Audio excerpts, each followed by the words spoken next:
নকল আয়ুষ্মান বিরাট যখন ছদ্মবেশে গয়না দেহে হাট বুলাতে চায় ঠিক তখনই গয়না আগুনের মতো জ্বলে উঠে চেঁচিয়ে বলে, আমার শরীরে তোমার ছোঁয়া সহ্য করব না।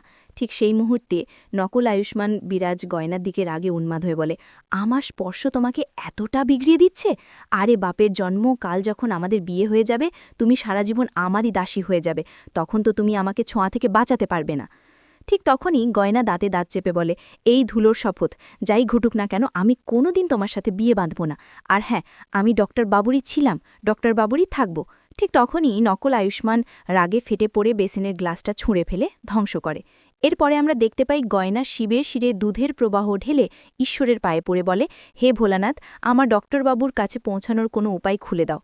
ঠিক সেই মুহূর্তে হাসপাতাল থেকে নার্স কল করে জানায়, গয়না ম্যাম, আয়ুষ্মানের বোন তিন্নি একটা ফ্যাসাদ বাঁধিয়েছে, আপনারা তাড়াতাড়ি জিয়া হাসপাতালে দৌড়ে আসুন। ঠিক সেই মুহূর্তে গয়না হুড়মুড় করে জিয়া হাসপাতালে পৌঁছে একজন ডাক্তারকে জিজ্ঞাসাবাদ করে, তিন্নি কোন বেডে শুয়ে আছে? ঠিক তখনই ডাক্তার বলে, তিন্নি নামে কোনো রুগী এখানে ভর্তি নেই। এরপর গয়না তিন্নিকে নানাভাবে অনুসন্ধান করে এবং সেই সাথে গয়নার হাসপাতালের গুদামঘরে ঢুকে তিন্নি চেঁচামেচি ধ্বনি পায়, যার ফলে গয়না তাড়াহুড়োই স্টোর রুমের কার্টুনগুলো সরিয়ে ফেলে এবং গয়না লক্ষ্য করে একটা জরদাগবি আলমারি থেকে তিন্নির শব্দ বেশি আসছে।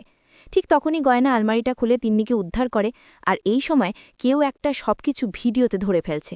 আর এদিকে আমরা দেখতে পাই আসল আয়ুষ্মানের সজ্ঞানতা ফিরে আসার পর আয়ুষ্মান ডেসিনের গ্লাস তো চুরমার অবস্থায়, যার কারণে আয়ুষ্মান ডেসিনের গ্লাসের টুকরোগুলো পেরিয়ে বের হতে যায়। ঠিক সেই মুহূর্তে আলিয়া আয়ুষ্মানের হাত চেপে ধরে এবং সেই সাথে আলিয়া আয়ুষ্মানকে বলে, আমি তোমাকে কোনো জায়গায় যেতে দেব না।